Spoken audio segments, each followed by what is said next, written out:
Queridos amigos, ¿cómo están? Me da mucho gusto saludarlos. Bienvenidos a nuestro podcast Epicentro. Gracias por escucharnos, gracias por descargar este podcast, gracias también por sus mensajes, sus sugerencias, sus críticas en las distintas redes sociales en donde aparece este podcast, en Facebook, en Twitter y demás. Gracias de verdad por esa correspondencia. La comunicación no está completa, nunca está completa y mucho menos en esta época sin retroalimentación, así que agradecemos mucho todos sus mensajes. Estamos grabando este podcast en lunes 11 de septiembre del año 2017. Hace 16 años, el doble ataque contra las Torres Gemelas en el sur de Manhattan, el ataque contra el Pentágono y el vuelo 93 de United que iba dirigido, hasta donde se sabe, a la Casa Blanca o al Congreso, pero que gracias a la valentía de los pasajeros de ese vuelo de United terminó en un campo en Pensilvania. Una tragedia que marcó nuestro tiempo, y yo estoy convencido de que la tragedia del 11 de septiembre marcó nuestro tiempo en muchas maneras que no hemos ni siquiera comenzado a entender.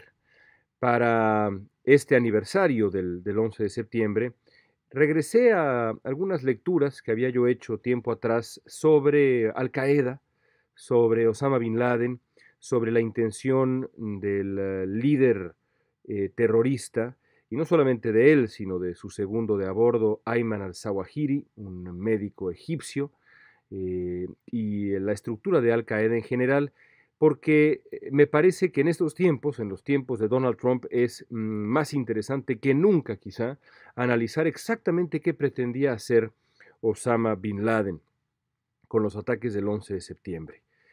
Eh, por supuesto, recordé en dónde estaba yo aquel día. Estaba yo dando clases en el TEC de Monterrey, daba yo clases de 7 de la mañana en el TEC de Monterrey, y pues mi grupo estaba aislado porque dábamos clase en, me acuerdo, una sala de proyección allá en el Centro de Medios del TEC de Monterrey, Campus Ciudad de México, y pues en aquel tiempo, estamos hablando hace 16 años, no había los medios de comunicación que existen ahora. Evidentemente ahora sí, en clase, mis alumnos en la Universidad del Sur de California están conectados, primero que nada ya no llevan cuadernos, llevan laptops, llevan iPads, y están pues ahí atrás de la pantalla de la computadora casi todo el tiempo. Yo espero que poniendo atención, aunque estoy seguro que no siempre es así. El caso es que en aquel tiempo pues todavía era un tiempo de, sí, había celulares evidentemente, pero no había lo que tenemos ahora. Faltaban todavía 6 años para que debutara el iPhone, por ejemplo. Parece increíble, pero así es. Así que estamos hablando de otra época. Y por lo tanto, mis alumnos y yo, pues permanecimos aislados hasta bien entrada la mañana, cuando salimos del salón de clases y yo me topé, me acuerdo muy bien, y siempre digo que mi amigo Eduardo Higuera permanecerá siempre en mis recuerdos, porque él fue el que me dijo que si estaba yo consciente de lo que había ocurrido en Nueva York, y pues me acuerdo que lo vi con terror y con asombro, el momento en el que todo el mundo tuvo miedo al mismo tiempo. Así lo describía un querido amigo, me lo describiría un querido amigo tiempo después. Me acuerdo que me dirigí a casa de mi madre, prendimos la televisión y vimos caer las Torres Gemelas.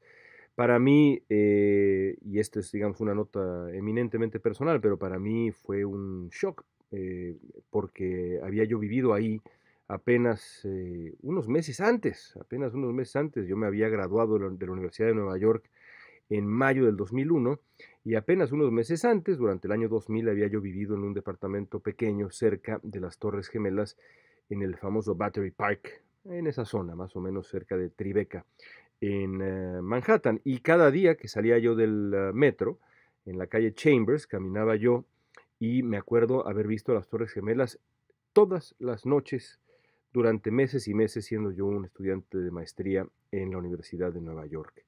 Tenía yo varios amigos, eh, algunos conocidos, digamos, casuales, el que me vendía el periódico, el que me vendía las revistas, el del café, y otro par de amigos que trabajaban en el World Trade Center, uno de los cuales murió. Seguramente murieron más, pero estoy seguro que uno de ellos murió. Y así que el imaginar ese sitio en donde yo tomaba el metro para ir rumbo a la universidad, Ya de regreso me bajaba en otra calle, pero digamos muchas veces tomé el metro en la estación del World Trade Center. Me sacudió porque no podía creer que eso estuviera ocurriendo. En fin, es una anécdota personal que, que se me queda grabada. Yo no estuve en Nueva York ese día. Mi padre, curiosamente, sí estuvo en Nueva York ese día, lo mismo que estuvo cuando cayó el muro de Berlín. Ha tenido la suerte como historiador de estar presente en dos momentos fundacionales de la vida moderna del planeta. Y me acuerdo muy bien lo que me decía, me acuerdo muy bien que me describió la caída de las Torres Gemelas como cuando se enciende una mecha, cuando se enciende un cerillo y se quema. Me dijo, así se vio, como un filamento quemándose velozmente y luego colapsándose como de ceniza. Muy impresionante, sin duda, para todos nosotros, seguramente para ustedes. Ese día también trae recuerdos y se acuerdan perfectamente bien en dónde estaban el 11 de septiembre, como también pues nos hemos acordado en dónde estábamos el día del temblor del 85, ahora después de lo ocurrido en México hace unos días, que a todos también nos trajo recuerdos terribles del 19 de septiembre de 1985 y dónde estábamos. Yo tenía apenas 10 años de edad, pero me acuerdo muy bien que en los días posteriores al temblor, mi padre me llevó a Tlatelolco. Y mi padre estaba fuera de sí un poco. Y estaba fuera de sí porque su amor por México lo había, si se puede decir así, rebasado. Y él quería que yo, teniendo la edad que tenía, 10 años de edad, mi hermano era muchísimo menor, mi hermano tenía, yo creo que ni 3 años había cumplido, así que yo era pues el único con el que podía compartir eso. Mi padre quería que yo viera el dolor, que yo viera los escombros, que yo viera lo que estaba pasando. Y me acuerdo haber regresado de ese día, en los días posteriores, evidentemente, al sismo, estar estacionado de vuelta en la casa y ver a mi padre llorar por el dolor de aquellos días. Bendito sea Dios, este sismo tuvo resultados distintos, por lo menos en la Ciudad de México, aunque lo que pasó en Oaxaca y en Chiapas duele profundísimamente. A pesar de ello, hay que reconocer que las cosas han sido distintas ahora con las reglas de construcción y tantas cosas en la Ciudad de México que son distintas y que se hacen bien. Y también hay que reconocer lo que se ha hecho bien. Y creo que la manera como se aprendió de aquel sismo no es poca cosa. Eh, y bueno, así las cosas. Pero volviendo al 11 de septiembre y a las lecturas que les decía yo que hice sobre Osama Bin Laden y Al Qaeda y demás, me impresionó regresar a leer estos libros y estos ensayos que tenía yo guardados por ahí y demás, porque descubrí de nuevo, redescubrí a qué grado Osama Bin Laden planeó no el ataque en sí, que por supuesto que Al Qaeda lo planeó, sino lo que quería que ocurriera con Estados Unidos tras este ataque. Y lo que quería Bin Laden que ocurriera con Estados Unidos era algo bastante parecido a lo que ha terminado por ocurrir con Estados Unidos. Y eso es aterrador. Bin Laden quería jalar a Estados Unidos rumbo a una serie de conflictos armados, quería sangrar a este país económicamente a través del esfuerzo bélico que le costara millones y millones y billones de dólares eso, afectar la economía estadounidense, pero quería eh, eh, eh, además, no diría yo sobre todo, pero además quería afectar la manera de vida de los estadounidenses. Como cualquier terrorista hace, el recurso central del terrorismo o la intención central del terrorismo es modificar el estilo de vida de la sociedad a la que se ataca. Pero en el caso de Bin Laden y de Al Qaeda y del terrorismo islamista, esta intención tiene una larga historia y tiene una larga historia que se engarza con la manera de pensar y de ver el mundo de un hombre de quien ya he hablado aquí en Epicentro, un egipcio, filósofo egipcio y entre otras cosas llamado Said Qutb. La filosofía de Qutb, que es central para entender el desarrollo de esta versión militante y violenta del Islam, parte en gran medida de su propia experiencia con Estados Unidos y con el modo de vida estadounidense y con la manera como este hombre se acercó a Estados Unidos, no solamente no entendió este país, sino que no, quizá, y creo yo, no quiso entenderlo porque le pareció repugnante la libertad con la que se vivía en Estados Unidos, nunca supo entenderla bien y al final decidió no solamente no entenderla, sino rechazarla, o rechazarla desde la comprensión que él pudo haber tenido, quizá, también estoy siendo injusto con este hombre. El caso es que llegó a la conclusión de que este lugar desde donde yo grabo Epicentro, Estados Unidos, pero creo yo que podríamos ampliarlo a buena parte de la civilización occidental, merecía ser reemplazada por una nueva versión del califato, por una nueva versión de la civilización islámica que respetara las reglas, las leyes islámicas de la manera más estricta posible. Y de ahí es que nace buena parte de la ideología de Al Qaeda, de ahí es que nace buena parte de lo que luego puso en práctica Bin Laden y puso en práctica Ayman al-Zawahiri y también una larga lista de los terroristas islámicos. Lo mismo podemos decir de Al Qaeda en Irak, que luego se convirtió en el Estado Islámico. Es decir, es este rechazo a todo lo que para ellos resulta no suficientemente musulmán o hereje o pagano, por decirlo de alguna manera, con algo que respete estrictamente nada más o se apegue estrictamente nada más al Islam. Eh, por supuesto, para lograrlo, Bin Laden sabía que tenía que debilitar a Estados Unidos de alguna manera y planeó hacerlo de dos maneras. Primero que nada, aterrorizando a la sociedad estadounidense, incrustando el terror como un factor en la discusión nacional estadounidense y en el modo de vida estadounidense. Inmediatamente después, jalar a Estados Unidos, meter a Estados Unidos a una serie de conflictos y dañar la economía de Estados Unidos como consecuencia. Yo diría que, a pesar de la enorme fortaleza estadounidense, Bin Laden consiguió su cometido. Afganistán, después de todo, es el conflicto bélico más largo de la historia de este país. Sabemos lo que ha sido Irak y las consecuencias de la invasión a Irak, de la ocupación a Irak, que fue un error gravísimo, como sabemos todos, se siguen viendo. Sería difícil entender lo que ha pasado en Siria sin tener, y por supuesto el surgimiento del Estado Islámico sin tener ese otro factor, el factor de lo que ocurrió como respuesta a los atentados del 11 de septiembre. Pero más allá de eso, yo quisiera concentrarme en lo que terminó por pasar con la sociedad estadounidense después del 11 de septiembre. Yo estoy convencido que esta es una sociedad que ha sufrido de estrés postraumático ya durante década y media. Y creo que, y esto me lo explicaba un día un psicoanalista maravilloso con el que tuve el gusto de tratar, me decía, mira, en la vida hay dos tipos de crisis. Esto lo decía en función de los rompimientos amorosos. Hay dos tipos de crisis, las crisis frías y las crisis calientes. Las crisis calientes son aquellas en las que la persona despechada o adolorida inmediatamente se conecta con su dolor y sufre intensamente y se mete a la cama y tiembla y se siente morir y demás, pero sale adelante al poco tiempo o al cierto tiempo. Y las crisis frías son aquellas personas, y yo creo que todos ustedes conocen a los unos y a los otros, que dicen, no, estoy perfecto. Yo no tengo nada, yo estoy perfecto, yo sigo con mi vida normal. Oye, pero caray, te divorciaste, caray, fue durísimo esto que pasó. No, yo estoy perfecto, yo sigo con mi vida normal, no pasa nada.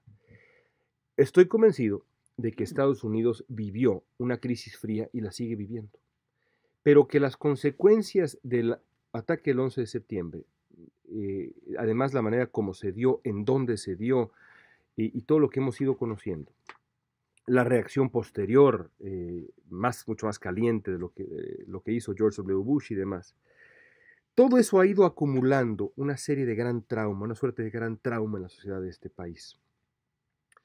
Por ejemplo, yo creo que es muy difícil entender el surgimiento de Donald Trump sin tomar en cuenta por lo menos esta construcción paulatina de una crisis, de un trauma que dejó el 11 de septiembre.